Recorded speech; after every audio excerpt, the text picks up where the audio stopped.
Champions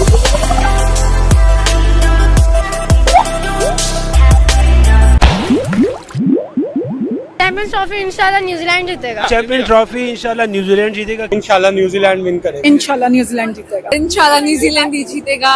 मैं चाहती India जीते। फिर तो प्रॉब्लम है, आप भी ठीक करके देता हूँ। भारत ने न्यूजीलैंड को हराकर तीसरी मर्तबा चैंपियंस ट्रॉफी अपने नाम कर ली है।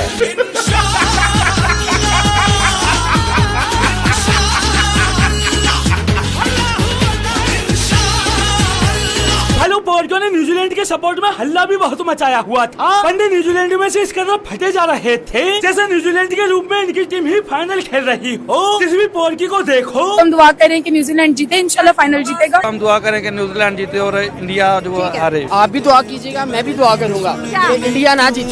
चैंपियंस ट्रॉफी 2025 भारत के नाम। फाइनल में भारत ने न्यूजीलैंड को शिकस्त दे दी। मतलब इतनी दुआ तो पोर्टो ने अपनी टीम के लिए नहीं की होगी जितनी न्यूजीलैंड के लिए करते फिर रहे थे। बंदों ने तो यहाँ तक कह दिया न्यूजीलैंड जीतता है तो समझे पाकिस्तान ही जीतता है। अच्छा तो पोर्टो अब इसको ऐसे समझो, न्यूजीलैंड हारा है तो समझो पाकिस्तान हारा है। भाई पोर्टो का हमेशा ही यही रहा है। बंदे खुद तो ग्राउंड में इंडिया का कुछ उखाड़ नहीं पाते और दूसरी टीमों के भरोसे ऐसे फूलते हैं जैसे दूसरी टीमें इन पोर्टो के लिए ही खेलती हो। बंदे इंडिया को हराने के लिए दूसरी टीमों को बाप बनाए घूमते हैं। और हाँ पोर्टो, तुम क्या बोल रहे थे? न्यूजीलैंड ही फाइनल जीतेगा और इंशाल्लाह इंडिया हारेगा। अल्लाह करे इंडिया हारे। इतने हमारे हारने को दुनिया, जितना उनका जीतने का दुनिया।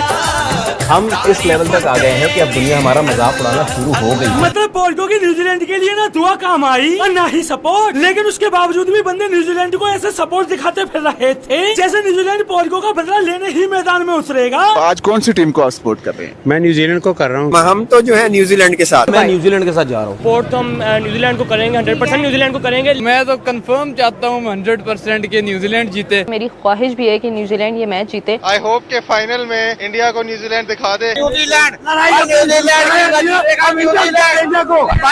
लड़ो झोपड़ी वालों, लड़ो, समाप्त कर दो एक दूसरे को।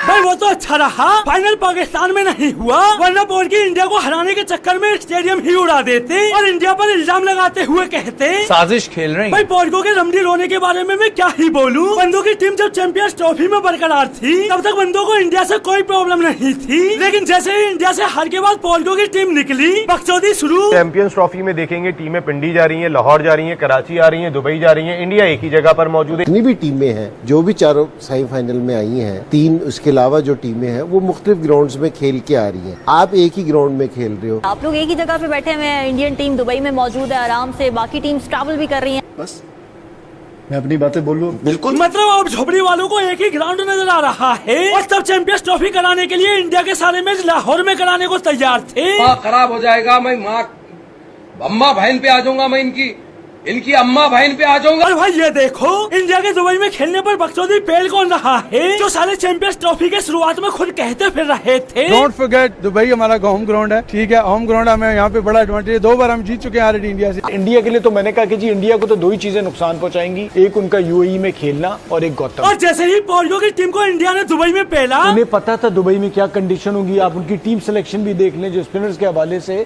मानुस 2 दिन में पलट गया। मतलब पोर्टो की पूरी चैंपियंस ट्रॉफी तो सुलगने में ही निकल गई। इधर इंडिया एक के बाद एक लगातार मैच जीतता जा रहा था और उधर इंडिया की हर जीत के साथ साथ पोर्टो भारत को एडवांटेज दिया गया। आप लोगों को भी तो एडवांटेज है। तुम उनको एक एडवांटेज है, इंडिया को एडवांटेज है। एडवांटेज तो है। हाँ भाई है, तुम भी ले लेते, तुम भी तो अपने मुल्क के स्टेडियम में खेल रहे थे, लेकिन नहीं, तुम्हें तो खेल को छोड़कर हर चीज पर बकचोदी पेलनी है। आईसीसी ने जो मैच था दुबई में, उसमें आईसीसी चैंपियंस ट्रॉफी 2025 के नीचे पाकिस्तान का लोगो नहीं लगाया। नेशनल एंथम जब प्ले होना था ऑस्ट्रेलिया का, तो उसकी जगह पे इंडिया का नेशनल एंथम प्ले कर दिया गया। इंडियन प्लेयर्स की तस्वीरें लगा रखी हैं क्योंकि जी जगह जगह तस्वीरें होर्डिंग है। जसप्रीत बुमराह की लगी हुई है, बुमराह की लगी हुई है, रोहित शर्मा की लगी हुई है, विराट की लगी हुई है। तो आप खेल ही नहीं रहे हमारे मुल्क में आके, तो तस्वीर किस लिए? मतलब इन पोर्टो का पूरा टूर्नामेंट तो इसी में निकल गया। कभी लोगों के नीचे नाम नहीं है तो कभी पाकिस्तान में इंडियन प्लेयर्स का पोस्टर क्यों लगा दिया, कभी इंडिया को एडवांटेज है तो कभी पाकिस्तान में इंडियन नेशनल एंथम क्यों चला दिया। अरे तुम्हारी बहन का पोल की मारूं, इतना ध्यान इन फालतू चीजों पर न देकर अपनी टीम पर दिया होता तो आज बॉर्डर पार से तुम्हारे रोने की आवाज नहीं आ रही होती। और भाई ये देखो, जो बंदे हमारे नेशनल एंथम को निकालने की बात कर रहे थे वही पोल की चैंपियंस ट्रॉफी से निकलने वाली पहली टीम बने। लेकिन रही बात चैंपियंस ट्रॉफी होस्ट करने की, तो पोर्गो को उससे मिला क्या? 35 लाख का तो हमारा इन्वेस्टमेंट है, तो 36 लाख का घाटा कैसे हो गया?